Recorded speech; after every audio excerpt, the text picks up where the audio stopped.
Hello, আসসালামু আলাইকুম dear viewers. আজকে আমি যে বিষয়টা নিয়ে কথা বলতে চাই সেটা হচ্ছে আমাদের চারিপাশে দৈনন্দিন জীবনে চলার পথে আমরা অনেক ধরনের ঘটনার সম্মুখীন হই। কিছু কিছু ঘটনা আমাদের মনের ভিতরে একটা গভীর দাগ টানে। যেমন রাস্তার পাশে একটা অভুক্ত প্রাণী অথবা কিছু ডাস্টবিনে ময়লা খাচ্ছে, এরকম দেখতে পাওয়া কিছু প্রাণী আমাদের আশেপাশে তারা সবসময় ঘুরে বেড়াচ্ছে, খাবারের জন্য দোকানের পাশে গিয়ে দাঁড়িয়ে থাকছে।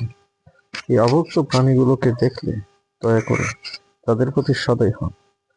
আপনি তাদেরকে খাবার দিতে না পারলেও অন্যায়ভাবে তাদের দিকে ঢিল ছোড়া থেকে বিরত থাকুন।